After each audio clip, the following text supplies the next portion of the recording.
Welcome to Samba Samba. Enjoy the video. You'll begin by confirming prerequisites and launching the installer.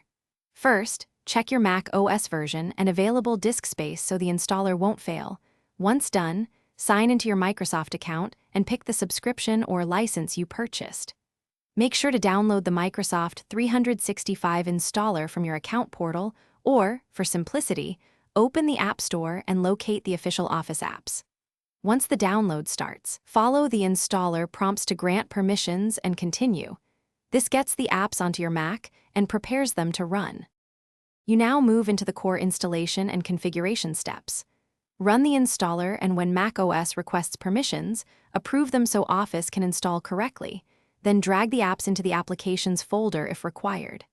Next, open Word, Excel, and PowerPoint one at a time, sign in with your Microsoft account, and activate the license.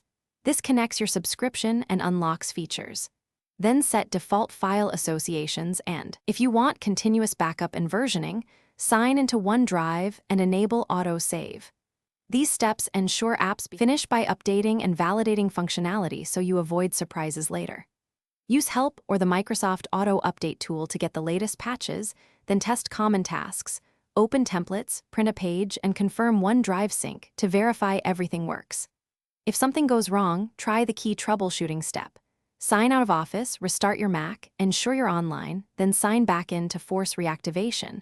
Make sure system date and time are accurate. Finally, adjust app preferences for autosave intervals and privacy settings to match your workflow. Thanks for watching. Consider subscribing if we helped you.